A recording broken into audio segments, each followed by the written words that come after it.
ఖరీఫ్లో కష్టాలు తప్పట్లేదు. రైతన్న తీవ్రమైనటువంటి ఇబ్బంది ఎదుర్కొంటూ ఆందోళన వ్యక్తం చేస్తున్నటువంటి పరిస్థితి ఉంది. వర్షాలు ఎప్పుడు కురుస్తాయని ఒకవైపు ఆకాశం వైపు ఆశగా చూస్తున్నటువంటి రైతన్నకి ఉన్నటువంటి దున్నిన కొద్దిపాటి పొలానికి పత్తికి కావచ్చు మరి యాప్ ద్వారా యూరియా తీసుకోవాల్సినటువంటి పరిస్థితి ఉంది. మొన్నటి వరకు తమ పండించినటువంటి పంటను అమ్మడానికి ఇబ్బంది పడ్డటువంటి రైతన్న తాము ఇప్పుడు మళ్ళీ పండించాలంటే అలాగే పండిన పంటకి తగినటువంటి ఎరువులు వేయాలంటే తీవ్రమైనటువంటి ఇక్కట్లు ఎదుర్కొంటున్నారు. కొద్దిపాటి ఇప్పుడు చూస్తున్నాము కరీంనగర్ సమీపంలో ఉన్నటువంటి కొన్ని ప్రాంతాల్లో పత్తి చిరుజల్లులకి పత్తి వేయడం జరిగింది. పత్తి మొలకొచ్చింది. అయితే దీనికి చాలా ప్రాంతాల్లో మన తరి అంటే పొలం పండించడానికి అలవాటు పడ్డారు. ఇది టోటల్గా అత్యధిక శాతము వరి పొలాలు పండిస్తారు. దానిలో భాగంగా నీరు సమృద్ధిగా లేకపోవడంతో ఇప్పటికీ నార్మల్లు ఎండిపోయేటువంటి పరిస్థితి వచ్చింది. చాలా ప్రాంతాల్లో ఇబ్బందులు ఎదుర్కొంటున్నటువంటి పరిస్థితి మనం గమనిస్తున్నాం. కొంతమంది మహిళా రైతులు సైతం మనతో మాట్లాడడానికి అందుబాటులో ఉన్నారు. అసలు అమ్మ వర్షాలు ఇదివరకు వచ్చేటియా, ఇప్పుడు ఎందుకు వస్తలేవు, ఏమి వర్షాలు వస్తాయి అనుకుంటున్నారు? వచ్చే వర్షాలే కానీ రాలేదు. రాక రైతులు నష్టపోతున్నారు. పెట్టిన మొలకలు మొలచడం లేదు, బాగా నష్టపోతారు. విత్తనాలు కూడా బాగా రేట్ అయినాయి. మందు బస్తాలు దొరుకుతలేవు. అడ్డగోలు రేట్లు రైతుకు ఏం లాభం లేదు, నష్టం జరుగుడు తప్ప ఇంకోటి ఏం లేదు మాకు. అంటే ఇప్పుడు యూరియా బస్తాలు మీకు ఎకరాన్ని ఎన్ని వస్తున్నాయి? ఒకటే ఇస్తారు. అంటే ఎకరాన్ని 2 ఇవ్వాలి కదా? ఒకటే ఇస్తారు. అది ఓటీపీ చెప్తే మీకు సరిపోయేటువంటి వస్తానే మరి? సరిపోతలేవు. సరిపోతలేవు అంటే మీరు అడుగుతున్నారా సరిపోయే విధంగా? అడుగుతూ ఇస్తలేరు వాళ్ళు. అడుగు మంది ఎంత అయింది ఇప్పుడు? ఇక అడుగు మంది 21 కదా.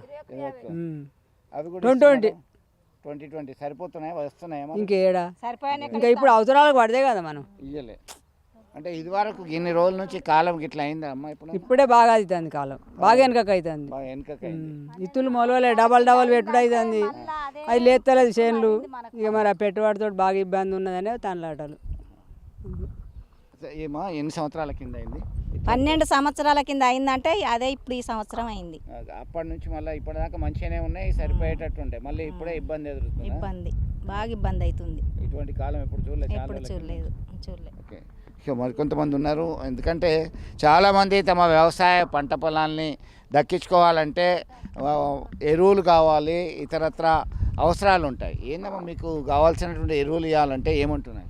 దొరుకుతున్నాయా? ఓటీపీ అడుగుతున్నాయి? ఓటీపీ అడుగుతుర్రు. ఊరే బస్తాలు కావాలంటే ఓటీపీ అడుగుతుర్రు.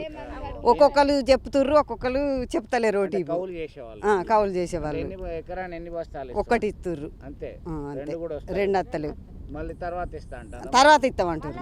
మళ్ళీ ఒకసారి అంటారు, మళ్ళీ ఇస్తారట. అంటే ఆన్లైన్లో బుక్ చేస్తున్నారు? ఆన్లైన్లోనే బుక్ చేస్తున్నాం. వారంకి ఒకసారి వస్తుంది. మరి ఈజీగానే బుక్ చేస్తున్నాం కానీ అది అక్కడ లేటుగా మన పేరు మీద వచ్చిన తీరు ఇస్తారు సార్. అంటే మున్పటి లెక్క వేసుకుపోయి చల్లుకోవాలన్నా అది లేదు. బాగా ఇబ్బంది అవుతుంది.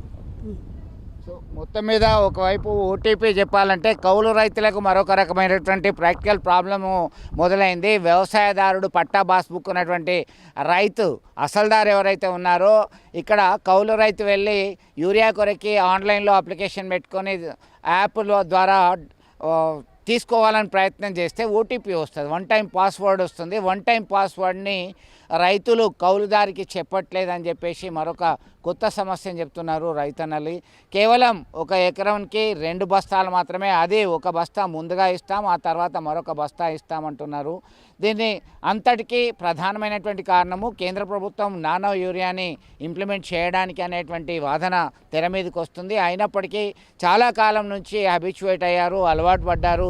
రైతన్న ఖచ్చితంగా యూరియాలో వేస్తేనే సమృద్ధిగా పంట ఎదుగుతుంది, మరి అత్యధిక దిగుబడి వస్తుందని చెప్పేసి అలవాటు పడ్డటువంటి పరిస్థితి. ఒకవైపు సేంద్రియ ఎరువులు వాడాలి, ఈ రసాయనిక ఎరువుల వాడకం తగ్గించాలని చెప్పేసి ఎంతమంది చెప్పినప్పటికీ వారి యొక్క వైఖరిలో మార్పు రావట్లేదు. అయితే తమ ఉన్న కాస్త పంటను సైతం కాలం అనుకూలించలేదు. మరి ఈ ఎరువుల ద్వారా మేము దక్కించుకుందాం, కాపాడుకుందాం అనేటువంటి కోణంలో ఆశతో ఉన్నటువంటి రైతన్నకి అనేక ఇబ్బందులు ఎదురవుతున్నటువంటి ప్రాక్టికల్ ప్రాబ్లమ్స్ ఫేస్ చేయాల్సినటువంటి దుస్థితి ఉందని చెప్తున్నటువంటి పరిస్థితి. ఇట్లా కేవలం ఆల్టర్నేటివ్ ప్రత్యామ్నాయ పంటల వైపు మొగ్గు చూపాలని చెప్పేసి చాలామంది సూచిస్తున్నారు. ఒకవైపు వ్యవసాయ శాస్త్రవేత్తలు, ప్రజాప్రతినిధులు సైతం రైతులకు చెప్పినప్పటికీ చాలా కాలం నుంచి వీరు ఒక పొలం పండించడానికే అత్యధికంగా మొగ్గు చూపుతున్నటువంటి పరిస్థితి. ఈ క్రమంలో నీటి ఎద్దడితో చాలా ఇబ్బంది ఎదుర్కోవాల్సినటువంటి దుస్థితి అయితే ఈ దఫా కనబడుతుంది.